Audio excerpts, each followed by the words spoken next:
Oh. It's when I print it too much, then it's, if I print it full size. I found a magnifier. Yeah, I got one. I was using it today with a spreadsheet. And staff was laughing at me. Someday we will need this. Yes, I am, it will be. Yeah. And then they all looked it up on their phone. They're like, this is cool. For them, it's not a necessity. Is what it mean?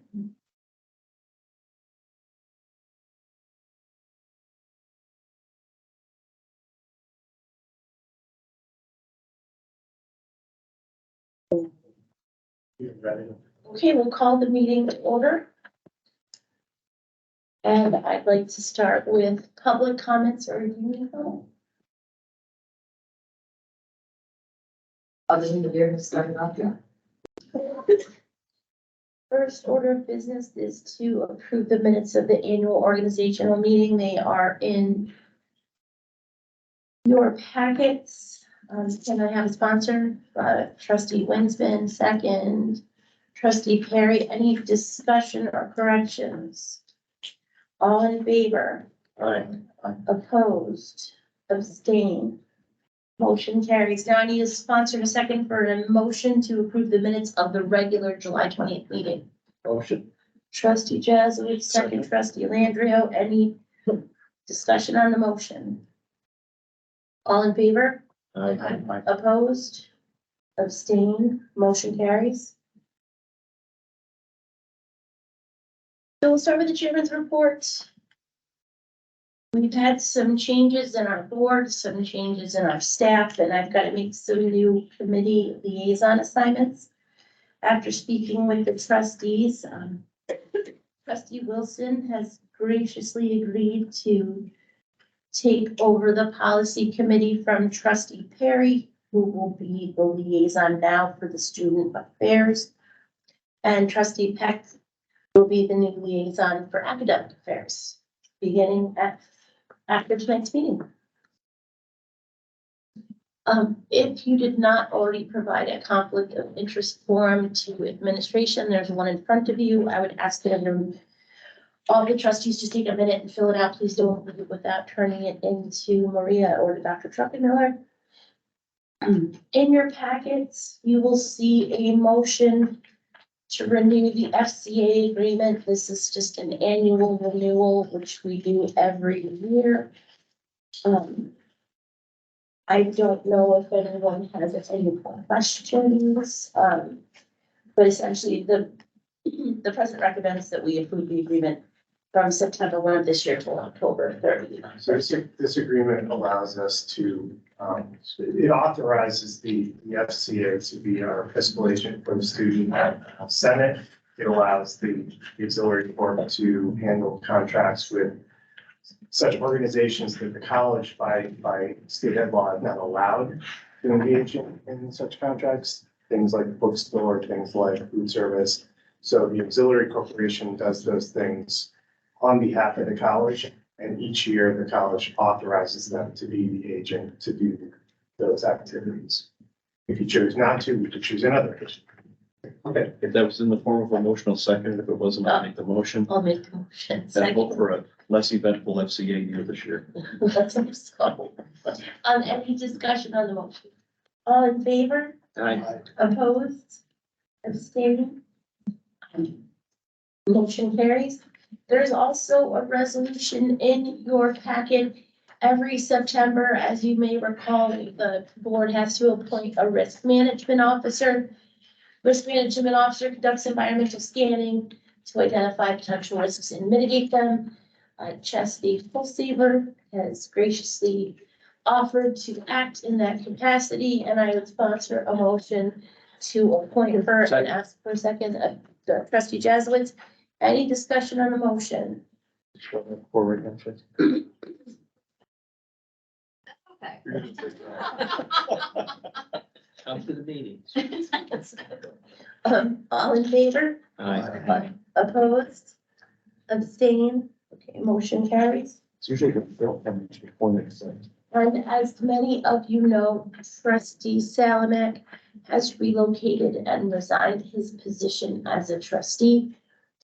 Dr. Truckenmiller has a brief resolution that we will be presenting to him, and all the staff can read it to the group. Madam Chair, so we have a resolution for Joseph Salamak, whereas Joseph Salamak has devoted 2 years of dedicated service to trustees, students, faculty, and staff.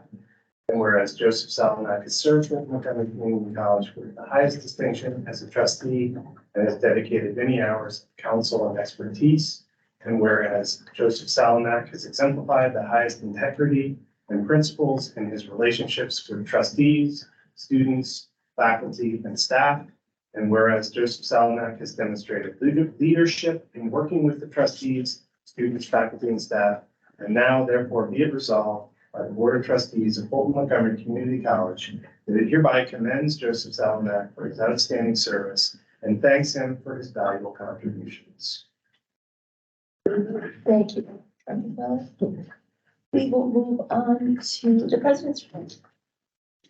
And I want to extend my welcome to our new trustee, Jack Wilson. Many of you know Jack. Jack has been our liaison in Fulton County for several years and has been a longtime friend of the college.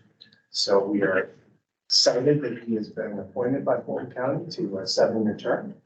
And we look forward to working with Jack. Thank you, and you all. We have several other, as the chair noted, we have some other new changes and some familiar faces in new roles and new faces in new roles. So I'll make those introductions now. We have, I'll start with Arlene Spencer, who's been with us for 36 years. Yes. 36 years in various capacities, and she's now our Chief Student Affairs Officer. And we are proud to welcome Dr. Scott Britton, who's our new Dean of Academic Affairs, our Chief Academic Officer. So they'll both be giving their reports tonight. And I have a few other new faces we're going to go over here in a second. And I'm under orders to keep things brief tonight, so I'm going to do my level best here. So I can get off the screen. Let's just go here. I mentioned to a couple of you at the picnic, or a few of you that were at the picnic, we have, with Mark Pierce's retirement, we did engage in a contract with the Montgomery County Sheriff's Office to provide public safety for the college. And so we have a deputy sheriff who's here 8 to 4 Monday through Friday to be the piece.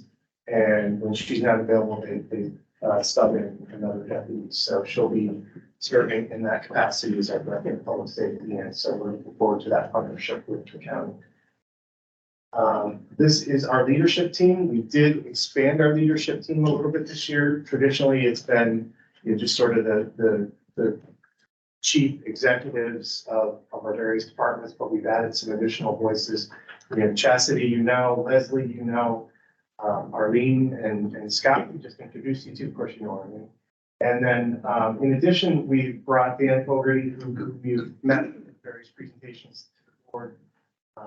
John Ramaska, who's our new Associate Dean for Enrollment Management, and brand new, hasn't started yet, but brand new, our Associate Dean for Student Success, Retention, and Opportunity Programs, Pam McCall, and Pam will be joining us next month. So we're excited to have a new team, there's a new energy, a new spirit, and an expanded group of folks to lead the college. We also have a number of new faces, some of which I actually have pictures for. So we have new folks in the Burchard's office, Ashley and Nicole. We have new people in the financial aid office, Brittany and Jean. Angela Midgley has joined us over the summer as our LPP director. On Monday, our new HR administrator, Norma Ruby, is joining us, and our new coordinator of accessibility services, Kathy Norman, is also joining us. So Kathy started a little bit part-time ahead, but she starts full-time on Monday. So getting those seats full. Last we heard you, Trustee Jazzowitz, got to get those seats filled. We got them filled. So. Just a brief update on enrollment. We budgeted for essentially flat enrollment, and that's essentially where we are. So we have a slight bump in head count as of this morning. We're a little over 2% ahead. FTEs correspondingly a little bit behind. And that's reflected in if you're full-time students. So we have more heads than we did last year, but more part-time heads. We did put in place a policy where we are requiring students to pay their bills by August 4th. That may seem like a common sense policy. It may seem like, why weren't you doing this before? We certainly were not alone in allowing students to trail the semester to pay us, but we felt over the last few years that our bad debt was becoming an issue, and dealing with ghost students was an issue. So we are putting that policy in place. And so those numbers that you see there should stick in ways that they haven't stuck in the past. And, the initial feedback from staff is that the rollout went pretty well.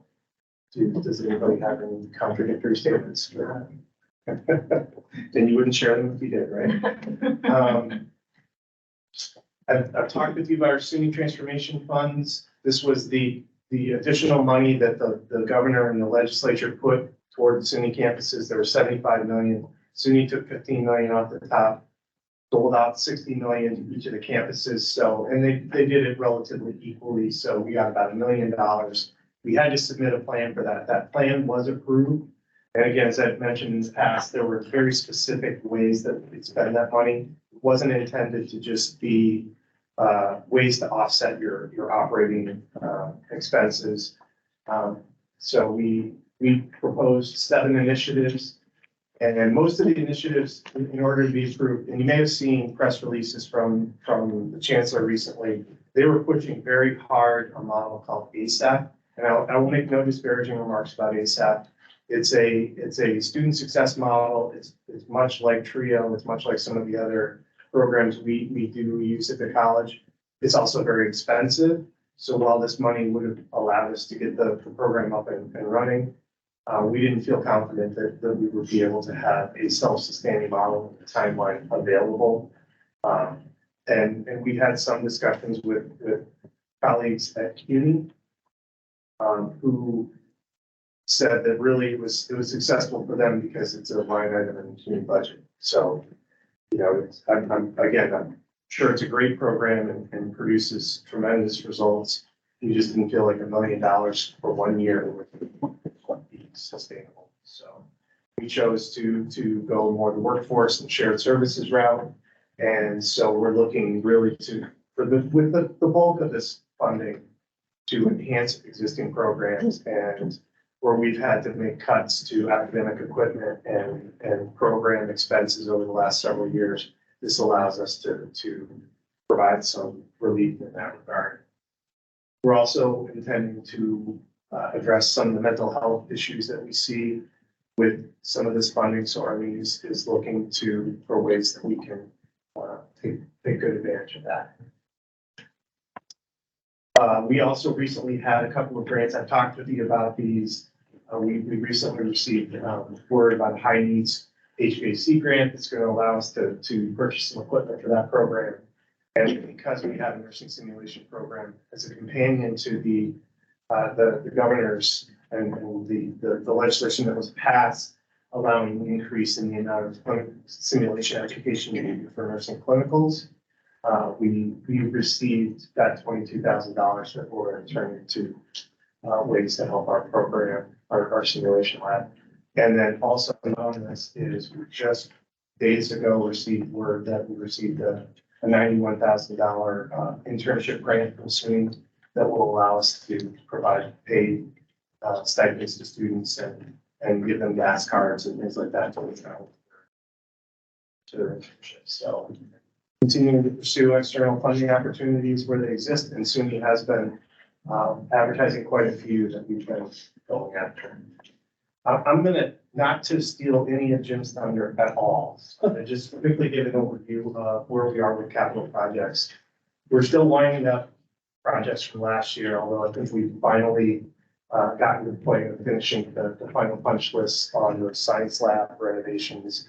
We kept promising to take you there, and they were never quite done. They are actually done now. And then because of the late state budget and then the subsequent approval process that's required with that, we really got a much later start in 2023 projects than we would have liked. Some of them are in progress or completed. Some of them are imminent. We did manage to get the exterior LED lighting and, at the risk of not keeping you here so you can see that tonight, they are much brighter and much more energy efficient and hopefully more maintenance free than the old lights that we did have.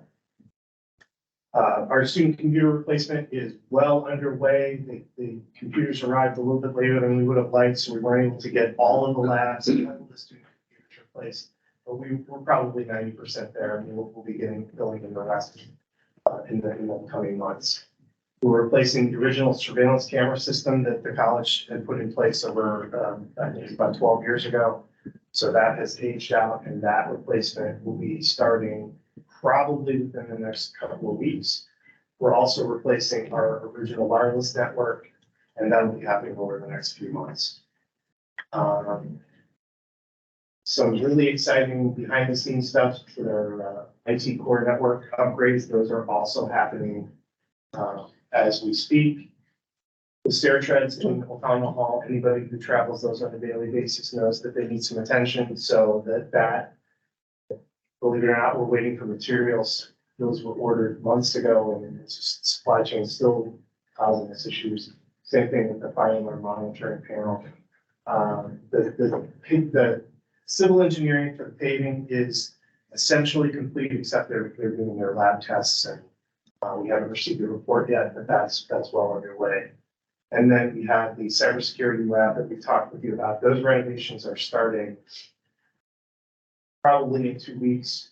Demolition is started in one of the rooms, and they'll begin in earnest soon. The water main break we had last fall, all of the sidewalk replacement is complete, and with the new branding, we are updating campus signage, and that is also happening within the next couple of months. So this is just again, a picture of what the conceptual picture of what the cyber lab is going to look like. This is going to be used both for credit and non-credit. We were fortunate, our friends in Montgomery County provided us with a $200,000 grant, and the foundation has pledged $50,000, which we're able to match that $250,000 to work with the state. So that gives us $500,000. SUNY also kicked in $350,000. So we're gonna have a project all in of around $850,000, and we hope to have we have nothing but green lights in front of us. We hope to have it open by spring. Probably, given our recent history and experience, it'll be like next fall, but it's underway nonetheless. You start marketing that to students. Yes, absolutely. They're working on that as a part of the transformation funds. They actually receive dollars specific for marketing, digital marketing, also outreach. They're looking with yet another grant that we have. They're going to purchase some roadshow equipment that they can take to the schools and out and about to help market that program. So Is Dan and his team, working on pathways to employment from that program? they are, yes. Thank you. Looking ahead, we are, again, probably 80% through the process, approval process. Fulton County is, I believe November is when you vote on capital projects. It's part of the capital project. So Montgomery County has approved our projects for next year. We're just waiting for the Fulton County process. Then we submit that all to the state for inclusion in the state budget. But we are on track, and this will be phase one of the campus paving. This is the electrical distribution replacement of the building next door. And we've got this in there so that at least it gets a placeholder in the state budget for the multi-sport turf athletic field. That's really going to depend on, that's a 100% foundation funded project. So that'll depend on our ability to raise the appropriate funds. We're still alive as far as we know with the Senate Appropriations Committee, but there's a long road to go there. And one way or another, we're going to have that reservation in so that when we do raise this sufficient funds, we'll be able to pull the trigger on that. Jeff mentioned the FCA and having a quiet year. So we did receive on August 7th the official paperwork that the debt cancellation was in effect apparently there was a clerical error or some sort of technical snafu. They claimed it was actually approved in February, but we received the official official paperwork on August 7th. So that should close the chapter on the funds that were owed to the USDA and completely relieve the FCA of their obligations with housing. We did, as part of our bookstore contract in the FCA, implement an equitable access program. This provides the students with their course materials on a per credit charge. So instead of the traditional method of a student goes into the bookstore, buys a book for this class, buys a book for that class, may or may not have the money, may or may not buy the book. This bills them automatically for a per credit fee. They have the ability to opt out and provides them with their materials as if they want, particularly the digital materials. But if there are print materials, they can go pick those up at the store. How does Select get made whole in that deal? How does Follow get? Yeah. Well, they don't lose money on anything. So what they did is they calculated what they Average per student. They were exactly right. And the fee that they came up with was less than the average student paid last year. Mhm. But the other way that they're kept whole, I suppose, is they reduced the amount of commission that they were paying to the FCA by, I don't know, by 10%. Yeah, just about. We had a 14.5%, I think, before. Now it's 4.5%. So they sit their margin. Correct. So this is a 1-year experiment with them. Originally, they were pushing 5 years and they had given us an ultimatum. You either do this or you will pay a management fee, a monthly management fee. So we will evaluate this. They will evaluate this throughout the year. And we'll see what happens next year. Theoretically, I think it's good. So we can get materials in students' hands on day one rather than waiting for. Yeah, yes, there's pros and cons. Yeah. And again, we want to see how Theoretically. Yeah, see how the experience goes this year and we'll be reevaluating it this spring. And part of the agreement is we do have regularly scheduled time to discuss this with them, review what's working, what's not working, so. And then the last part of what the FCA negotiated this last year is we did a 2-year agreement with the X Kitchen. So we have food service back on campus. She expanded to Books and Bites this year, and she's paying rent, which last year when she started, we gave her a trial period where we weren't charging her rent. And but as part of that contract, she also now has first right of refusal on catering, which has been the standard with our food service vendors. So that's not a new condition. And again, we'll evaluate that and see how it goes. And that concludes my prepared remarks. I'm happy to answer any questions anybody has about that or anything else. Screen. Thank you, Dr. Tuckinor. We do not have a student trustee report tonight, so we'll move on to the foundation report with Foundation Director Leslie Lynn.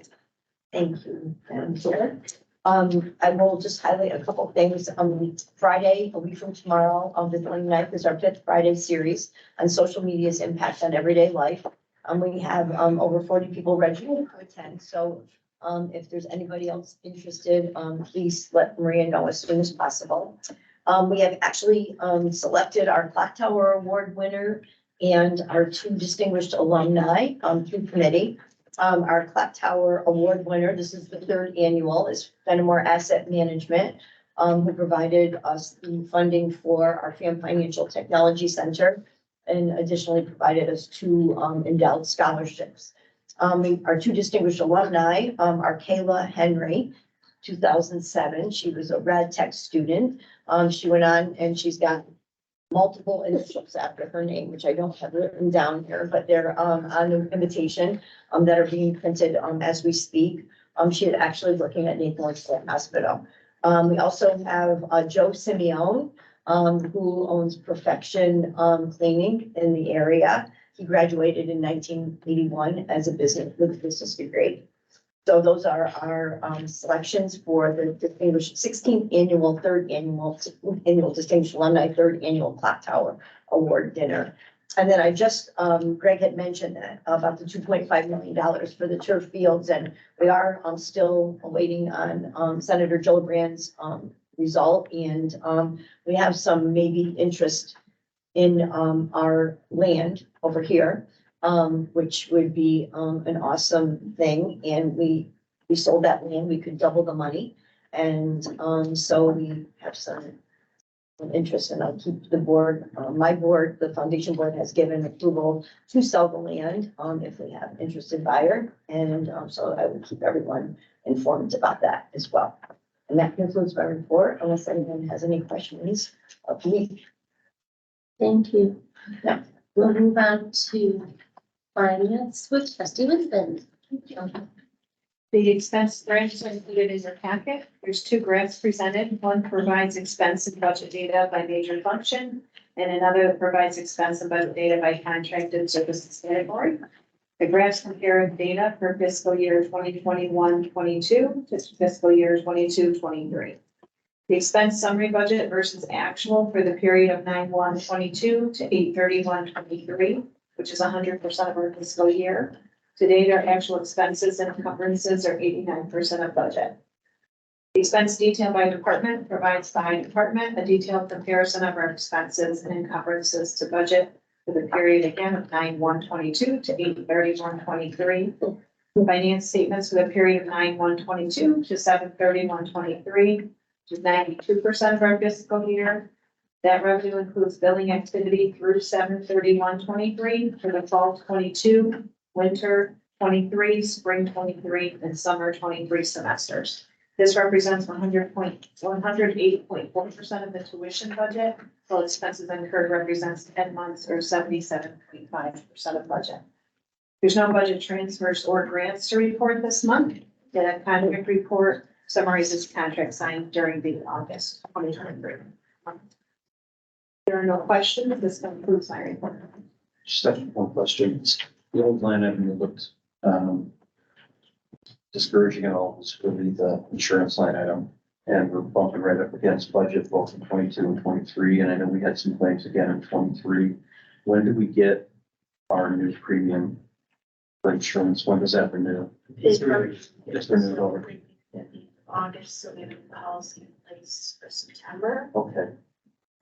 We budgeted a little bit more than normal, this year, knowing that, we had increases. There was a clause in that renewal that requires us to install sensors, on campus to basically detect water leaks. So that work will happen, within the next month or 2 months. That's at no cost to us, but, again, we know. We've had a substantial amount of claims in the last 2 or 3 years because of water leaks, so couldn't really fight it. And so they're paying for it. We're gonna install and we'll go from there. So, But it wasn't an outrageous increase. no, and it was within our budget. Okay, good. Yeah. Just that one had a little. Yeah, no. It's always getting old, so. Exactly. We also indicated to them that we are preparing to go out for RFP for insurance next year, so that motivated them to, Very cool. yeah. So they asked to come out and visit with us and Yeah. talk about, Talk about what we can do, look at the policies, look at, what the coverage is and see if there's things that we can do. But I also said that, we would potentially be looking to do RFP. So, Mitigation efforts like putting in the sensors, that's a good thing. If we can limit it claim. Exactly. Thank you. Alrighty. Trustee Leandrio, is there anything else for buildings and grounds to report? No, our president did a wonderful job reporting to us. Thank you. Alrighty. Dr. Britton will give us the academic affairs report. Thank you, Madam Chair. I just want to highlight a couple of items from the academic division updates in your packet that I think are significant.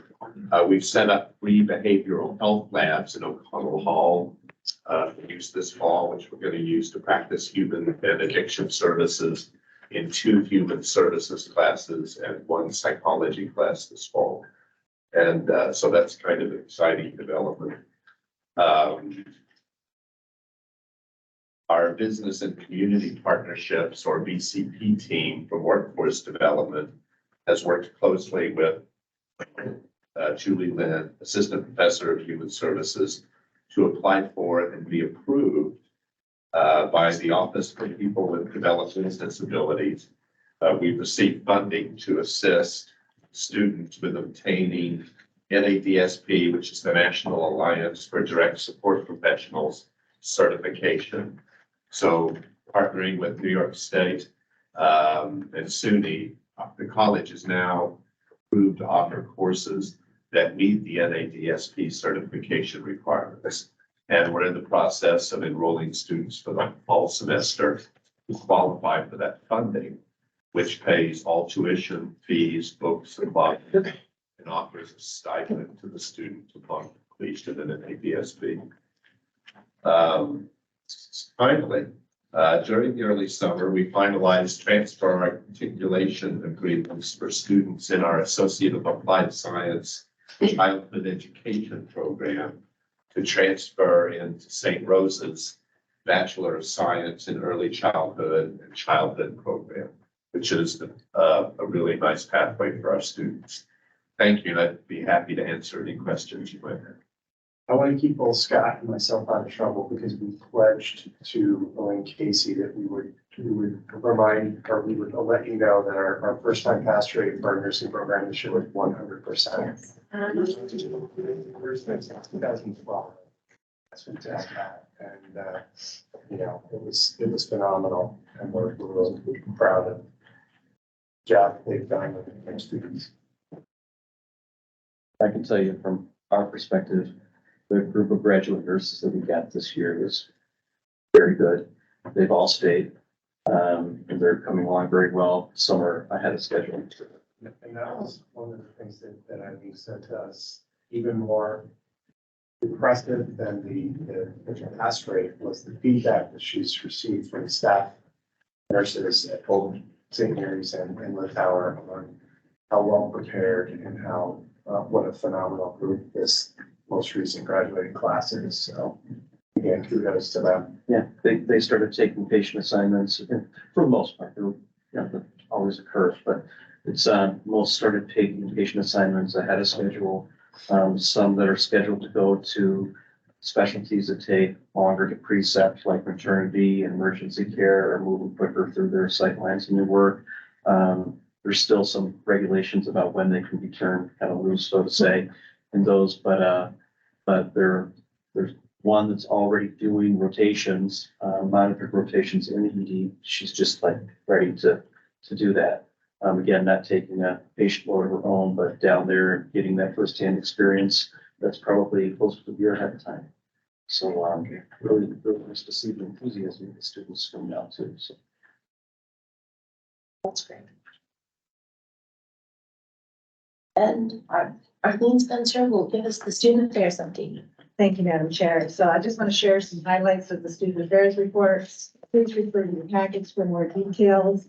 I wanted to share that our summer programs that were conducted by our student opportunity grant programs over the summer went very well.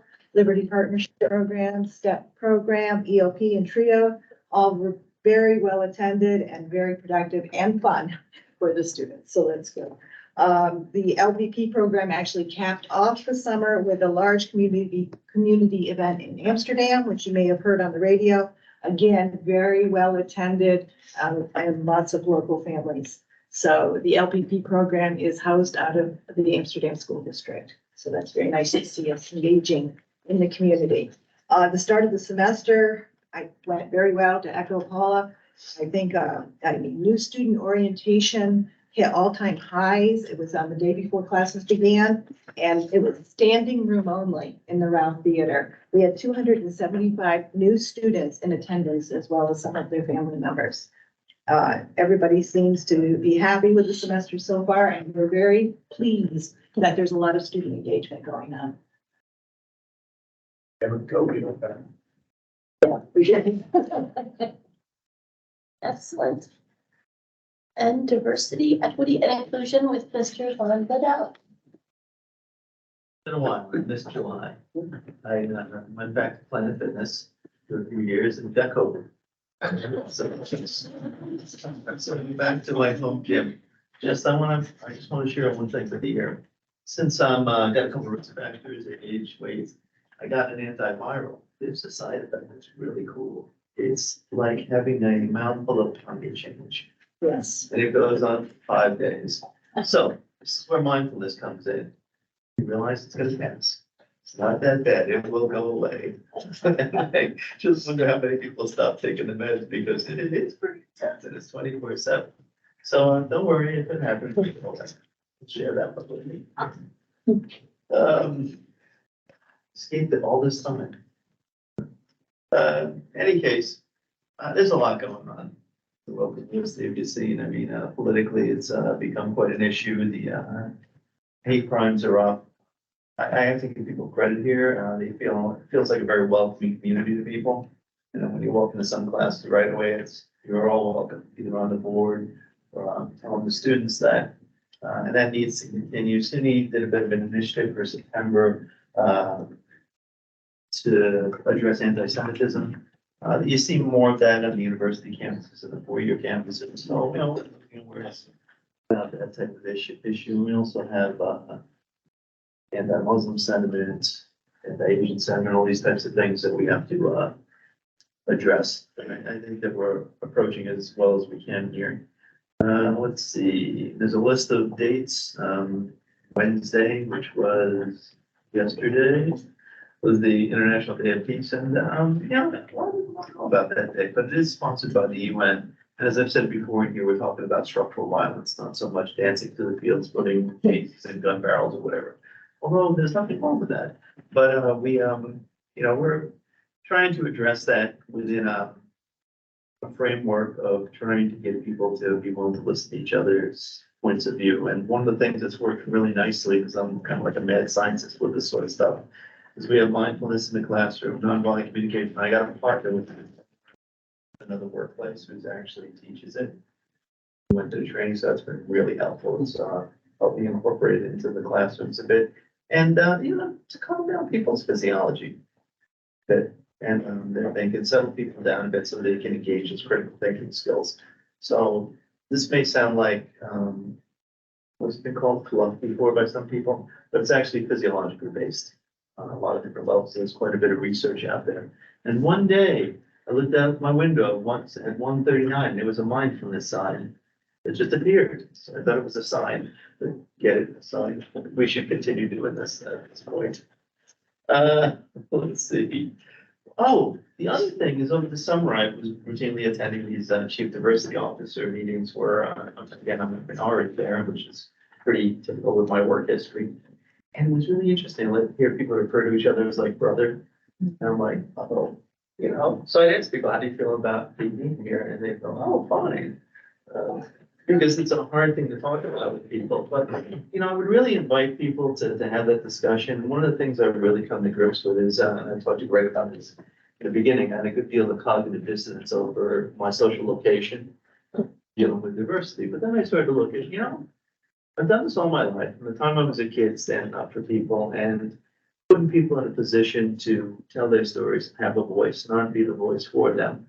And I thought I'm solid with this because you know what? You need people from my social location to stand up to.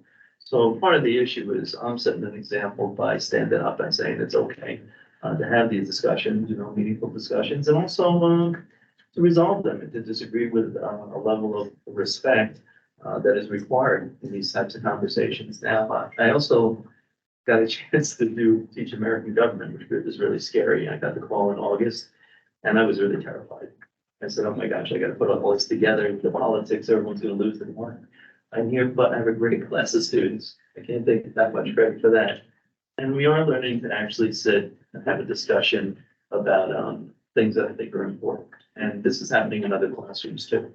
So I think there's a nice culture that we're working to create here that we can keep going. So that's the language of domination. That's the other thing. We're learning really to talk in a way that isn't motivated by dominating each other.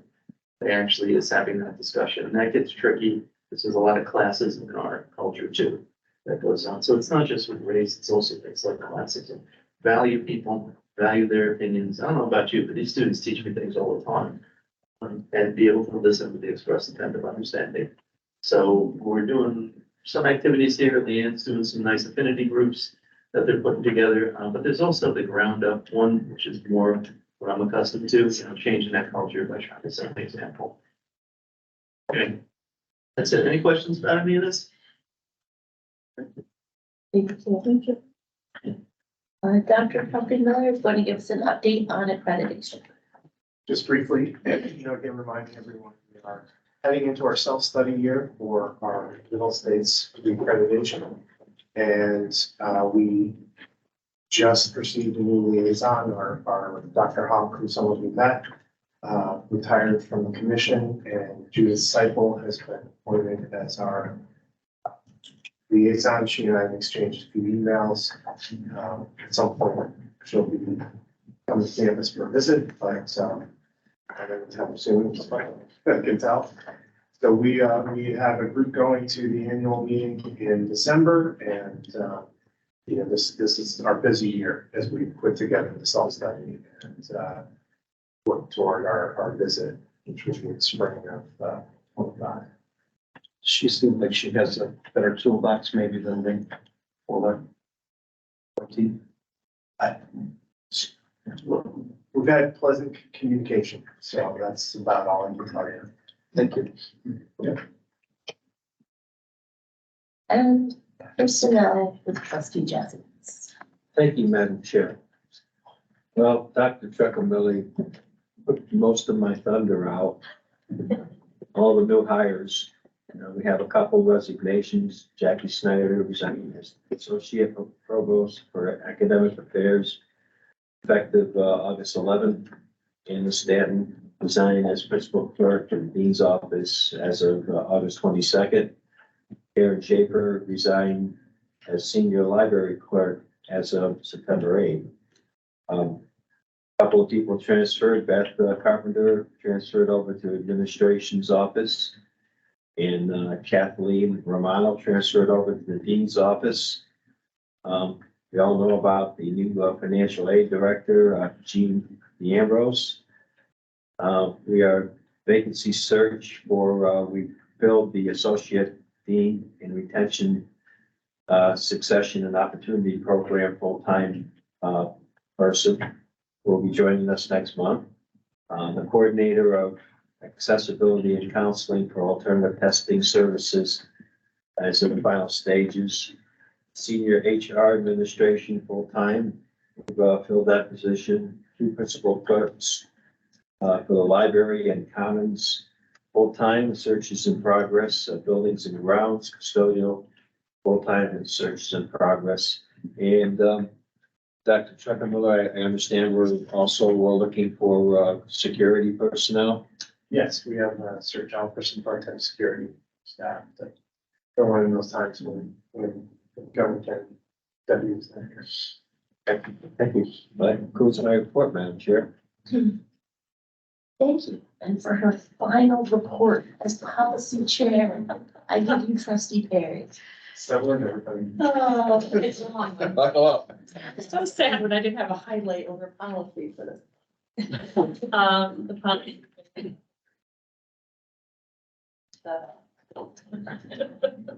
You're not.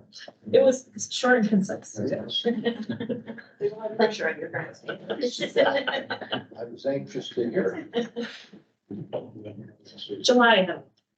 That's true. Is there any other business to come before the board this evening? Hearing none, I would entertain a motion to adjourn. Trustee Winston, second by, how about trustee Wilson? First motion. Any discussion? All in favor? Opposed? Abstained? Thank you all for coming. Oh, we can. I don't know.